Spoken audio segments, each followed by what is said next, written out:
Dando continuidade à nossa série de entrevistas com pré-candidatos a deputado federal pelo Amazonas, o nosso convidado é coronel da reserva da Polícia Militar. Em 2016, disputou a sua primeira eleição pelo PTC e ganhou para vereador de Manaus. Em 2020, pelo PSDB, tentou a reeleição, mas não conseguiu manter uma cadeira no plenário municipal. Agora, vai disputar uma vaga na Câmara dos Deputados, lá em Brasília. Seja muito bem-vindo ao Real Time, coronel Gilvandro Mota, do PSD. É um prazer recebê-lo. Eu quero agradecer a oportunidade, Caio, de a gente poder pelo menos se apresentar, para a população e mostrar um pouco daquilo que a gente pensa, daquilo que a gente pretende para a nossa sociedade. Coronel, por qual razão o senhor decidiu disputar agora a Câmara Federal? A gente se sente obrigado às vezes. Política é algo complicado. Você ingressa nela e você não consegue sair. Eu fui militante durante muito tempo, eu sempre acompanhei políticos e de repente eu resolvi ser candidato a vereador, ganhei, fui candidato à reeleição, fui o 17º mais votado do pleito, tive 5.129 votos, mas não consegui uma vaga no parlamento. E a gente fica acompanhando as coisas que estão acontecendo e se sente obrigado a participar do processo. Se você me permitir, eu queria te dizer que isso é muito parecido com alguém que pede socorro numa estrada. O carro pegando fogo, que é assim que vive a nossa sociedade, e uns param para ajudar, outros param para levar alguma coisa do carro, e outros passam por perto olhando, mas ninguém quer se comprometer com nada. Então eu faço parte daqueles que estão parando para ajudar, para apagar aquele incêndio, me considero assim. Coronel, quando é possível ter a oportunidade de disputar, nesse primeiro momento, essa pré-campanha, claro que o senhor precisa ser confirmado ainda pelas convenções do seu partido, pela convenção do seu partido, quando se coloca o nome para essa disputa, pré-disputa, é preciso criar bases eleitorais, em especial no interior, e a gente está falando do universo de 62 municípios. Se o senhor pudesse dizer para a gente aqui quais os principais municípios que o senhor tem visitado ultimamente? Olha, eu visitei apenas Manacapuru. Quero fazer um trabalho pedagógico. A população precisa entender isso. Eu acho que é um absurdo a gente ter que estar se mobilizando com gastos excessivos. Não utilizarei na minha campanha fundo eleitoral, porque acho que isso é uma excrescência.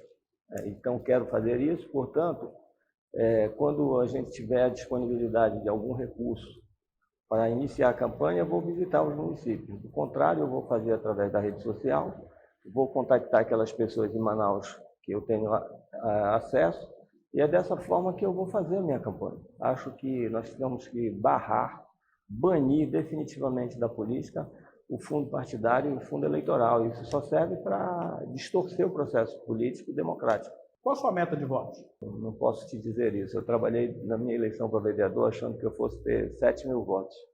Eu tive 5.000 votos. Então eu não sei quantos votos, porque vai haver uma mudança muito grande. Eu acredito que haja uma renovação significativa, substancial da Câmara Federal. E eu não posso te dizer, porque são muitos partidos. Houve uma mudança na legislação também, não há mais coligação. Então, eu acredito que muita coisa vai ser diferente. Então, quem tiver 50.000 votos para frente está concorrendo a uma eleição, disputando a eleição para deputado federal no Amazonas. O senhor acredita que o PSD vai fazer quantos deputados federais no Amazonas? Eu queria, sinceramente, ter essa capacidade. Mas a gente sonha, Todo mundo tem o direito de sonhar. Nós sonhamos com a possibilidade de 2 deputados. Certo. O senhor vai gastar quanto na sua campanha eleitoral? O senhor falou que renuncia ao fundo partidário. Sim, eu vou gastar o que eu tiver a partir da possibilidade de você fazer a busca, fazer a captação desses recursos. Se o senhor pudesse elencar os principais nomes, o senhor e quem seria um segundo colocado numa eleição já garantida lá para Brasília? No meu partido? No seu partido. Eu não me arvoro a fazer isso. Eu acho que todos ali são concorrentes fortíssimos. Bom, numa conversa prévia que tive com o senhor sempre demonstrou até uma oposição ao presidente Jair Bolsonaro. O que o senhor pretende fazer de diferente dos políticos tradicionais, das práticas tradicionais dos políticos? Olha, a política não tem muita diferença. Você só precisa ser leal ao povo, Você tem que ter lealdade ao povo. Eu vi, por exemplo, candidatos declarando apoio irrestrito ao presidente Jair Bolsonaro, dizendo que queria ser o representante do Jair Bolsonaro aqui no Amazonas. Eu achei aquilo esdrúxulo, né, teratológico, porque o que a gente espera é que alguém vá representar o povo junto ao presidente no interesse do Estado, no interesse da população. Qual a sua principal bandeira lá no Congresso? Olha, eu não consigo me livrar de educação, de segurança pública e hoje uma coisa que é fundamental, que é uma política de geração de emprego, geração de renda, que é fomentar. Eu acho que o país precisa fomentar os pequenos empresários, precisa formar trabalhadores e a partir daí a gente vai conseguir se livrar desse grande monstro que nós vivemos hoje, que é o desemprego e a miséria que o país já começa a apresentar quadros.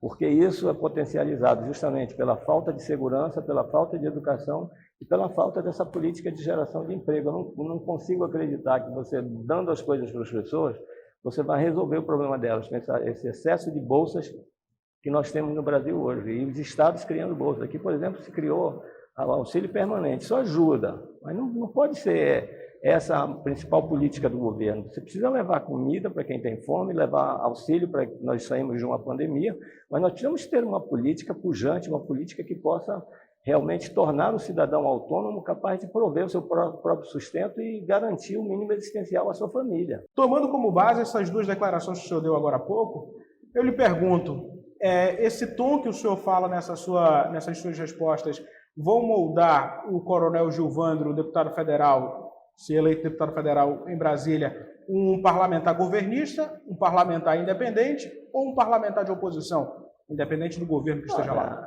O que a gente precisa ser é um parlamentar responsável, coerente, um parlamentar que esteja alinhado com a necessidade do povo, da população, sem demagogia. Ou você trabalha isso ou você vai estar, eu acho que fazendo tudo errado daquilo que se propõe. Suas emendas individuais, deputados federais têm essa possibilidade de destinar recursos individuais para determinadas áreas. Quais as áreas que o senhor vai destinar? Eu defendo que o governo brasileiro crie uma polícia ostensiva nacional, é exemplo da Guarda Nacional que nós temos hoje, da Força Nacional que nós temos hoje, para combater a droga de forma severa, para que a gente consiga ter paz e deixar as polícias militares e as guardas municipais fazendo a administração da segurança de uma forma mais eficiente, porque hoje os estados eles estão utilizando toda a força pública no combate ao narcotráfico e não estão conseguindo porque essa é uma ação que é transestadual. Então, nós precisamos focar as nossas emendas justamente para as bandeiras que nós defendemos. Exemplo, houve uma reforma da educação que aumentou a jornada dos alunos na sala de aula. Eu acho isso uma coisa importante, porque nós precisamos trabalhar a formação em disciplinas formativas que esses alunos, ao término da educação básica, eles saibam dali fazendo alguma coisa. Quando você coloca o Brasil relacionado ao OCDE e ao PISA, que é aquela avaliação dos estudantes, o Brasil fica muito abaixo dos países que são avaliados. Eu acho que a gente precisa melhorar substancialmente. E para que isso aconteça, nós precisamos investir na educação. Investir na educação, principalmente na formação do professor e na estrutura das escolas. Nós precisamos trabalhar isso com veemência e com apoio de todos vindicando isso, porque não tem uma sociedade que prosperou no mundo que não tenha focado na educação e investido pesado na sua educação. Distanciando um pouco da Zona Franca de Manaus, quais as outras alternativas que a gente poderia atrair ou ter aqui no Amazonas? O senhor, por exemplo, é a favor da exploração em terra indígena, das madeireiras, do garimpo? Cara, deixa eu te falar uma coisa. Balela, a Amazônia, Manaus, Amazonas, é Zona Franca. Essa é a matriz econômica que deu certo. A gente vê muita gente falando bobagem, dizendo que os políticos se locupletam disso, que isso é uma forma de roubar o país. Isso é conversa. Se você colocar uma outra matriz econômica, vamos turismo. Se eu pegar todo o rendimento do turismo, todo o faturamento do turismo no Brasil, não chega ao faturamento do polo industrial. É de então, 150 bilhões. Se você criar, por exemplo, vamos supor aqui o agronegócio, que já tem o Maitá, naquela região ali do sul do Amazonas, aí você implementar isso aí, você vai destruir essa floresta, você vai derrubar isso aqui, você vai transformar isso aqui num Pará, numa Rondônia da vida, nesses estados aqui próximos que estão acabando com toda a vegetação. Então, ó, é polo industrial de Manaus, esse foi o projeto que deu certo e tem que acabar com isso. Nós temos 50 anos para frente de Zona Franca, parar com essa ideia de vamos criar outra... Isso aqui já se criou. Quanto tempo se fala disso? Não, bio não sei o quê, biotecnologia, bio isso. Pô, uma conversa fiada. O que nós temos que fazer para permanecer com isso aqui preservado, de uma forma racional, garantir o desenvolvimento do polo industrial, do agronegócio pela Zona Franca, que já tem aqui gente produzindo laranja, eu tenho amigos que estão com fazenda de laranja aqui, incentivar isso, incentivar a Zona Franca, garantir, porque isso está previsto na Constituição, que é possível, é necessário que o governo possa permitir a não isonomia tributária para a garantia do desenvolvimento regional e erradicar a desigualdade, erradicar a pobreza. Isso é uma forma, está certo, está justo. As pessoas que estão lutando por isso estão lutando por coerência. E o presidente que quiser fazer diferente, ele está nos entregando para os americanos, para a Europa, pô, para que tomem conta da gente. Porque tu acha que se começasse um processo de devastação desordenada, não vai ter uma intervenção? Isso aqui é importante para o mundo. O senhor acredita que o presidente Bolsonaro foi o pior presidente para o Amazonas? Do que eu já vivi por aqui, eu tenho 34 anos de Amazonas, foi, sem dúvida nenhuma, um escroto, um presidente que não se preocupou com a gente.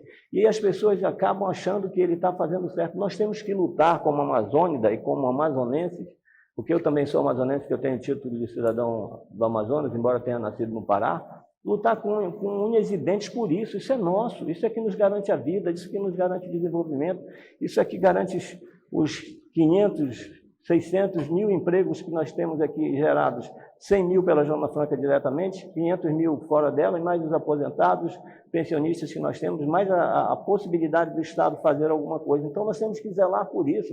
Quem tiver contra isso tem que cair fora daqui, pô. Tem que lutar lá, morar em São Paulo e lutar com eles lá para tirar a Zona Franca daqui, e morar no Rio de Janeiro, Minas Gerais, em qualquer outro lugar do Brasil, para lutar contra isso aqui. Só pode ser louco o cara que se contrapuser a isso, porque a gente vê uma certa paixão por isso, né?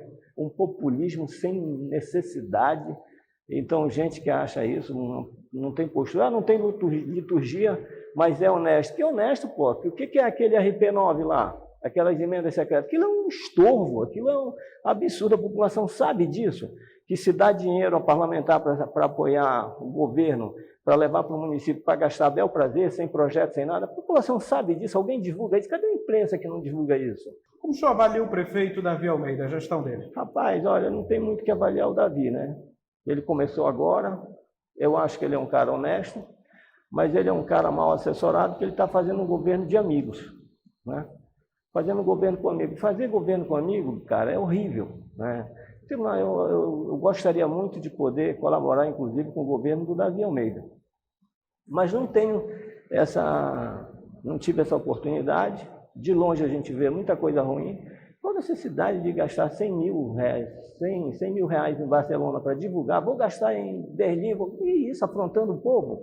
É pequeno, né? Precisa apenas corrigir esses erros, tirar esse monte de amigo. O secretário de infraestrutura dele é um cara que era um dia desse feirante, pô. Um dia desse vendia cheiro verde, chicória. É o secretário de infraestrutura, entende bulufas disso e está lá, porque é dinâmico, vai e tal, alegre, dá rádio em todo mundo, acha que levando esse asfalto para ruas que já estão asfaltadas. Não tem um projeto para a cidade de Manaus para organizar essas invasões, essas ocupações irregulares. Não tem. Se disserem que tem, é mentira. Cadê a presença?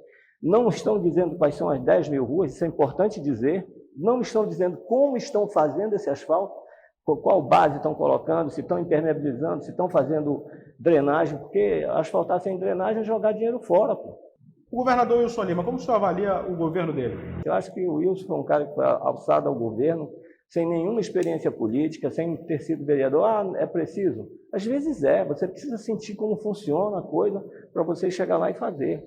Então, eu te pergunto o seguinte: quais são as grandes obras do governo Wilson Lima no Amazonas? O que fez? O prato cheio? O auxílio permanente de R$150? Que grande obra tem o Wilson? Nada boa, não tenho raiva, torço por ele, desejo sorte a ele. É paraense como eu também, que eu sou de Santarém, mas estou aqui há 30 e poucos anos. Mas, cara, não fez nada. Não fez absolutamente nada. Também teve o problema da pandemia. se envolveu nessa questão toda, saúde está ruim, segurança pública nem se fala, nada anda, nada acontece, e você quer que eu diga o quê? Que está maravilhoso? Na boa, sem falar mal. Eu só torço por ele, tomara que ele consiga fazer boas coisas, mas eu não posso dizer que o auxílio permanente é a melhor política para o Estado, eu não posso dizer que o prato cheio é tudo que se possa fazer pelo povo da Amazônia, não posso dizer, tem que ter uma política de garantia da autonomia, de desenvolvimento social, de desenvolvimento humano, uma educação melhor, é só escândalo, toda hora, então é complicado isso. As pesquisas apontam ali Amazonino, Wilson e Eduardo Braga. O senhor acha que quem ocupa um segundo turno aqui no Amazonas? Pelas pesquisas a gente vê Amazonino na frente, Eduardo em segundo, em terceiro o governador Wilson Lima, mas ele tem toda uma máquina pública a favor dele, que pode ser utilizada, e isso conta muito numa campanha, né? Nós temos também o apoio do prefeito Davi Almeida, que tem uma aceitação do governo dele aí, está com um crédito muito grande com a população, 80% de aprovação, eu vi um dia desse, isso também conta, mas também não quer dizer nada ao mesmo tempo, porque eu lembro da eleição do Omar, que é o cara que eu tenho um carinho muito grande, quando era vice-governador, se não me engano, foi candidato a prefeito, e teve a máquina do governo e a prefeitura a favor dele, sempre foi extremamente bem votado e não ganhou a eleição. Então, isso quer dizer, às vezes, muita coisa e às vezes não quer dizer nada. Eu vou ficar calado. Agora eu vou fazer uma pergunta um pouco difícil para o senhor, porque eu vou retratar do seu antigo partido, que era o PSDB, o Tucano, Partido Tucano, de Arthur Neto, e o atual senador Omar Aziz, que o senhor acabou de mencionar como seu amigo, como uma pessoa que o senhor tem um carinho. Eles são tidos pela análise política, como, até pelas pesquisas, como favoritos para a vaga que vai ficar em aberta para o Senado Federal. Quem é seu favorito? Arthur ou Omar? Eu tenho um carinho, não pode dizer que não, aprendi muito. É um grande político no Amazonas, um dos políticos brasileiros também que se destacam. Omar é esse político. Nós acompanhamos o trabalho do Omar na pandemia, arrebentou. Se não fosse o que eles fizeram, acredita, de ter forçado o governo brasileiro a comprar vacina, nós já estávamos morrendo, nós estávamos com o comércio fechado, escolas fechadas. Acredita que isso é verdade, a população não gosta disso, mas essa é a realidade. Então, o Omar foi um cara extremamente importante para o Brasil nesse processo todo. O Brasil tem essa dívida com ele. O senhor acredita que o Brasil tende a melhorar, tende a piorar, ou tende a ficar como está, não, sendo Lula ou Bolsonaro? Se o Lula vier com uma política assistencialista, não vier com uma política de reconstrução do país, a partir do ser humano, com uma educação pujante, política de investimento no pequeno empresário, que é o que mais emprega no país. Se você for olhar o CAGED, 76% dos empregos brasileiros são do pequeno empresário. Então você tem que focar nisso, uma educação diferente, onde o cara com ensino básico pode sair dali capaz de fazer algo, capaz de garantir o seu sustento. Mas se for nesse assistencialismo, vamos dobrar a bolsa, acabou, não vai ter, nós vamos para o fundo do poço. Então, eu torço pelo Lula, acredito no Lula, voto no Lula, né? E espero que esse país seja melhor a partir disso, porque só tem nesse cenário duas pessoas, o Lula e o Bolsonaro, um ou outro vai ganhar. Mas se o Bolsonaro ganhar e caso eu consiga ser eleito deputado federal, a gente vai apoiar as coisas boas e vai se contrapor às coisas ruins. Para finalizar, uma última pergunta. O que mais me incomoda ao viajar pelo Amazonas, a observar a vida que a população leva? O que me incomoda, juro para você com toda sinceridade, é olhar e ver gente morando em palafita, que a gente chega em um período desse de enchente, tem que estar construindo ponte, né?